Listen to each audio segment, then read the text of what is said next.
इलाके के भी, सलमान भाई के इलाके के भी दोस्त यहाँ तक, नए इलाके के भी, पुराने इलाके के भी, प्राइम मिनिस्टर साहब के इलाके के भी और साद भाई के इलाके के भी, सलमान भाई के इलाके के भी दोस्त यहाँ तशरीफ़ रखते हैं। मैं अल्लाह ताला का शुक्र अदा करता हूँ और अपने कायद मोहम्मद नवाज शरीफ साहब का, CM पंजाब मरियम नवाज साहिबा का, मोहतरम प्राइम मिनिस्टर शहबाज शरीफ साहब का, कि मैं वाकई जब इस हलके में आया था और इस हलके के टुकड़े ऐसे हुए थे कि मैं कहता था, सोचता था कि अगर यहाँ इलाके में बेहतरी ना ला सके तो शायद तशरीफ़ रखते हैं।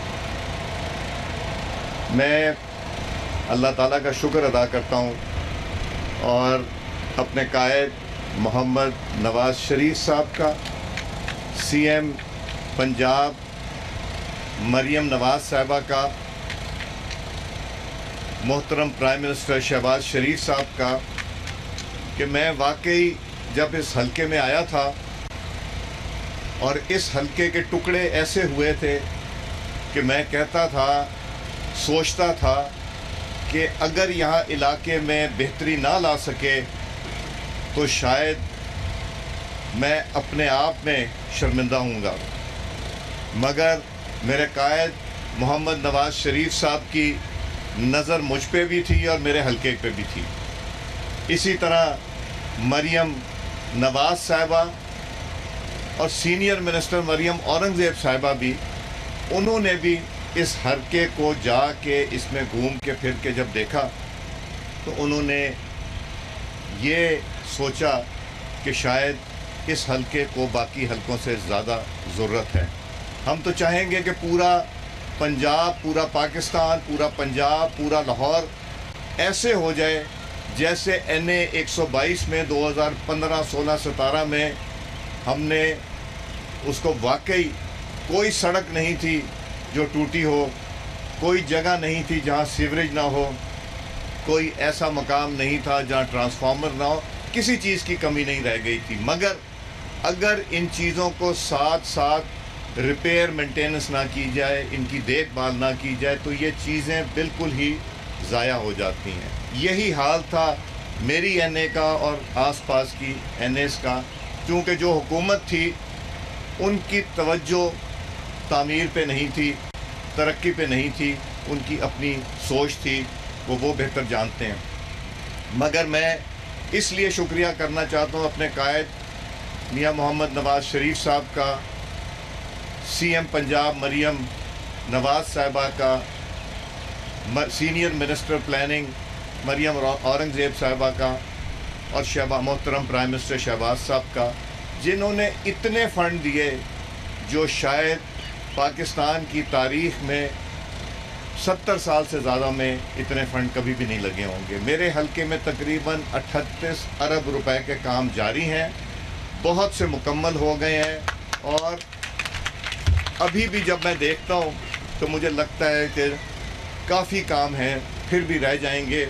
और मैं ये तवक्को रखता हूँ कि इस साल दिसंबर तक शायद लाहौर नहीं, पूरे पंजाब की सड़कों की, सीवरेज की तकदीर बदल जाए। और अब तो हम छोटे से गांव से बताए बग़ैर गुज़रते हैं तो वहाँ भी सफाई का इंतज़ाम है, वहाँ भी काम हो रहा होता है। तो ये सहूलत सारी वो है जो कि इन इलाकों के रहने वालों को मिलनी चाहिए।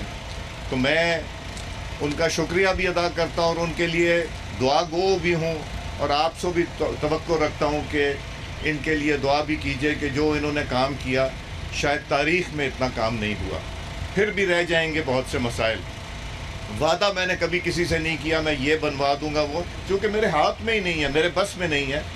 ये सब अल्लाह ताला के नीयत ठीक हो, आप कोशिश करें और अल्लाह ताला पे छोड़ें, अल्लाह ताला रास्ते बनाते जाते। मैंने 38 अरब नहीं मांगा था इलाके के लिए, मैंने तो सोचा था 2, 4, 5 हो जाएगा। अल्लाह ताला ने वाकई छप्पड़ फाड़ के इस इलाके को पैसे दिए और इसी तरह बाकी लाहौर क्या पंजाब के हलकों में हो रहा है। पाकिस्तान की तकदीर बदलनी शुरू हुई 2022 से। PDM की हुकूमत जब बनी وہ سعد بھائی بھی وہاں پہ تھے. ہم نہیں چاہتے تھے کہ پی ڈی ایم کی حکومت میں مسلم لیگ نون آئے، نہ پیپلز، کوئی جماعت نہیں چاہتی تھی. مگر جب ہمارے سامنے وہ تصویر رکھی گئی کہ پاکستان میں ڈالر پتہ نہیں 1000 روپے کا ہوگا، پیٹرول ملے گا نہیں، لائٹ آئے گی نہیں، آپ یہ چاہتے ہیں یا انہی حالات پہ چلنا چاہتے ہیں، تو ہمارے لیے بہت مشکل فیصلہ تھا. اور کئی دفعہ وہ فیصلہ ہاں کر کے نہ کر دی کہ نہیں، یہ ہمارے بس کی بات نہیں ہے، ان کو کرنے دے، جب نیا الیکشن آئے گا. اور الیکشن کی بھی تیاری ہو گئی. یہ بھی ہو گیا کہ ہم الیکشن میں چلے جائیں گے جون کے بجٹ کے بعد. مگر اگر اس وقت وہ فیصلہ لیا ہوتا، مشکل فیصلہ تھا، مہنگائی تھی، بینکرپسی تھی، مشکلات تھے، مگر اللہ تعالیٰ نے ایسا ذہن میں ڈالا کہ وہ چیلنج جو تھا وہ ہم نے، ہماری جماعت نے لے لیا نہ کرتے. انسان سوچتا کچھ ہے اور اللہ تعالیٰ کے فیصلے اور ہوتے ہیں. وہاں سے بنیاد رکھی گئی اس نئی ٹیم کی جس نے 2022 کے 35 ارب کا نقصان جس میں فلڈ آئے تھے وہ بھی برداشت کیا، وہ بھی سہا. اس کے بعد آہستہ آہستہ معیشت کو سنبھالنا شروع کیا، ملک کو قدموں پہ کھڑا کرنا شروع ہوا. اور وہ وقت وہی وقت تھا جب نئے سپہ سالار کا بھی انتخاب ہوا، اور جو سب سے سینئر تھے، جو کہ آج ہم کہتے ہیں کہ شاید محمد نواز شریف صاحب کا اور شہباز شریف صاحب کا یہ فیصلہ بہت ہی خوبصورت ایک فیصلہ تھا. اس نے پاکستان کو طاقت دی ہے، اس نے پاکستان کو استقامت دی ہے، اور اس نے پاکستان کا سر فخر سے بلند کیا. وہ بھی فیصلہ ہوا. وہ فیصلے کے بعد جو نئی حکومت بنی، وزیر اعظم صاحب کی پہلے دن سے چیلنجز تھے، پہلے دن سے مشکلات تھیں، مگر اللہ تعالیٰ نے مودی کی شکل میں ایک ایسا شخص ہماری طرف اس نے نگاہ کی. شاید وہ وہی توقع رکھتے تھے کہ وزیر اعظم پچھلے وزیر اعظم کی طرح وہاں ڈائس پہ کھڑے ہو کے کہیں گے کہ کیا میں ہندوستان کے اوپر حملہ کر دوں. ایک وہ وزیر اعظم تھے اور ایک یہ وزیر اعظم تھے جنہوں نے کہا کہ میں ہندوستان کو منہ توڑ جواب دوں گا.